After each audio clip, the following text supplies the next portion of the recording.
ರೇಣುಕಾಸ್ವಾಮಿಯ murder ಅದು ಆ ಕ್ಷಣಕ್ಕೆ ಆದಂತಹ ನಿರ್ಧಾರ ಅಲ್ವಾ, ಪ್ರೀ ಪ್ಲಾನ್ಡ್ ಅನ್ನೋ ಅನುಮಾನ ಕಾಡ್ತಾ ಇದೆ.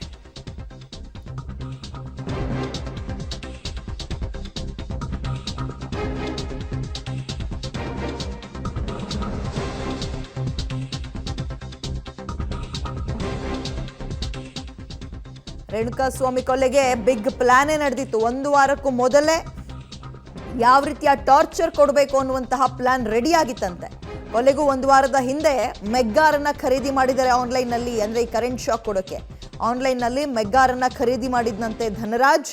ಪೊಲೀಸ್ ವಿಚಾರಣೆ ವೇಳೆ ಸತ್ಯವನ್ನು ಆತ ಬಾಯ್ಬಿಟ್ಟಿದ್ದಾನೆ. ಆರಂಭದಲ್ಲಿ ಎಲ್ಲರೂ ಕೂಡ ಅಂದ್ಕೊಂಡಿದ್ದು ಕೋಪದ ಕೈಗೆ ಅಂದರೆ ಸಿಟ್ಟಿಗೆ ಈ ಒಂದು ಸಮಯವನ್ನು ಕೊಟ್ಬಿಟ್ಟಿದ್ದಾರೆ, ಜೀವ ಹೋಗಿದೆ, ಆಕಸ್ಮಿಕ ಕೊಲೆ ಅಂತ. ಬಟ್ ಇಲ್ಲ, ಈಗ ನೋಡೋದಾದ್ರೆ ಒಂದು ವಾರದ ಹಿಂದೆಯೇ ಈ ಮೆಗ್ಗಾನ್ ವೈರನ್ನೆಲ್ಲ ರೆಡಿ ಮಾಡಿಟ್ಕೊಂಡಿದ್ರಂತೆ, ತರಿಸಿಟ್ಕೊಂಡಿದ್ರಂತೆ. ಸೊ ಅಲ್ಲಿಗೆ ಮತ್ತೊಂದು ಅನುಮಾನ, ಇದು ಮುಂಚೆಯೇ ಪ್ಲಾನ್ ಮಾಡ್ಕೊಂಡಿದ್ರೆ ಆತನಿಗೆ ವಿಚಿತ್ರ ಹಿಂಸೆಯನ್ನು ಕೊಡಬೇಕು ಅನ್ನುವಂಥದ್ದು, ಪ್ರೀ ಪ್ಲಾನ್ಡ್ ಮರ್ಡರ್ ಇದು ಅನ್ನುವ ಪ್ರಶ್ನೆ ಸಹಜವಾಗಿ ಸದ್ಯಕ್ಕೆ ಕಾಡ್ತಾ ಇದೆ.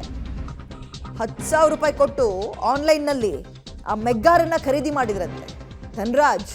10,000 ರೂಪಾಯಿ ಕೊಟ್ಟು ಕಿಡ್ನ್ಯಾಪ್ಗೂ ಒಂದು ವಾರದ ಮುಂಚೆಯೇ ಡಿವೈಸನ್ನು ಕೂಡ ಖರೀದಿ ಮಾಡಿದ್ದಾರೆ. ರೇಣುಕಾಸ್ವಾಮಿಗೆ ಕರೆಂಟ್ ಶಾಕ್ ಕೊಡಲು ಆನ್ಲೈನ್ನಲ್ಲಿ ಸುಮಾರು 10,000 ರೂಪಾಯಿ ಕೊಟ್ಟು ಮೆಗ್ಗಾನ್ ಖರೀದಿ ಮಾಡಿದ್ದು. ಆ ಖರೀದಿಗೆ ಹಣ ಕೊಟ್ಟಿದ್ಯಾರು ಪ್ರಶ್ನೆ ಇದೆ. ದರ್ಶನ್ ಅವರಾ?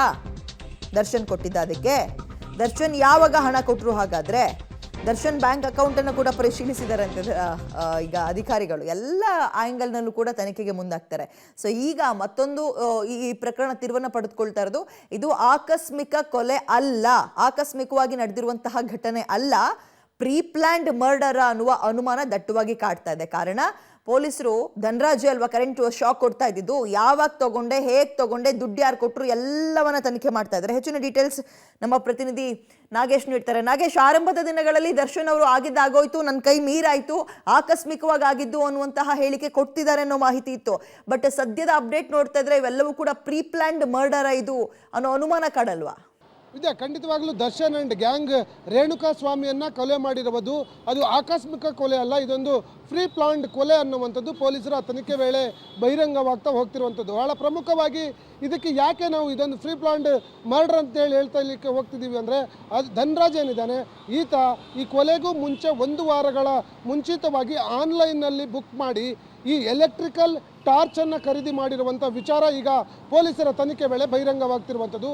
ಹಾಗಾಗಿ ಆರೋಪಿಗಳೆಲ್ಲರೂ ಸೇರಿ ರೇಣುಕಾಸ್ವಾಮಿಯನ್ನು ಕರೆತಂದ ಬಳಿಕ ಟಾರ್ಚರ್ ಕೊಡಲಿಕ್ಕೆ ಏನೆಲ್ಲ ಮಾಡಬೇಕು ಅನ್ನುವಂಥ ಪ್ಲಾನನ್ನು ಮಾಡಿಕೊಂಡೇ ಈ ಒಂದು ಎಲೆಕ್ಟ್ರಿಕಲ್ ಟಾರ್ಚರನ್ನು ಆನ್ಲೈನ್ನಲ್ಲಿ ಬುಕ್ ಮಾಡಿ ಧನರಾಜ್ ಅವರು ಖರೀದಿ ಮಾಡಿದ್ರ ಅನ್ನುವಂಥ ಅನುಮಾನಗಳು ಕೂಡ ವ್ಯಕ್ತವಾಗ್ತಾ ಇರುವಂಥದ್ದು. ಹಾಗಾಗಿ ಎಲ್ಲೊಂದು ಕಡೆ ಈ ತನಿಖೆಯ ಸಂಪೂರ್ಣ ಭಾಗವನ್ನು ನೋಡಿದಂಥ ಸಂದರ್ಭದಲ್ಲಿ ರೇಣುಕಾಸ್ವಾಮಿಯನ್ನು ಆ ಕ್ಷಣಕ್ಕೆ ಕರ್ಕೊಂಬಂದು ಆ ಮಾಬಲ್ಲಿ ಹೊಡೆದು ಸಾಯಿಸಿರೋದಲ್ಲ, ಇದೊಂದು ಫ್ರೀ ಪ್ಲಾನ್ಡ್ ಮರ್ಡರ್. ಒಂದು ವಾರಗಳ ಹಿಂದೆಯೇ ಈ ಒಂದು ಮರ್ಡರ್ನ ಪ್ಲಾನ್ ಮಾಡ್ಕೊಂಡಿದ್ರ ಈ ಹಂತಕರು ಅನ್ನುವಂಥ ವಿಚಾರ ಈಗ ಪೊಲೀಸರ ತನಿಖೆ ವೇಳೆ ಗೊತ್ತಾಗ್ತಿರುವಂಥದ್ದು. ಹಾಗಾಗಿ ಪೊಲೀಸರು ಕೂಡ ಈ ಮೂಲದ ಬಗ್ಗೆ ಈಗಾಗಲೇ ಈ ಎಲೆಕ್ಟ್ರಿಕಲ್ ಟಾರ್ಚನ್ನು ಖರೀದಿ ಮಾಡಲಿಕ್ಕೆ 10,000 ರೂಪಾಯಿ ಆನ್ಲೈನ್ನಲ್ಲಿ ಕೊಟ್ಟಿರೋದ್ರಿಂದ ಈ 10,000ದ ಮೂಲವನ್ನು ಕೂಡ ಕೆದಕುವ ಕೆಲಸ ಮಾಡ್ತಿರುವಂಥದ್ದು.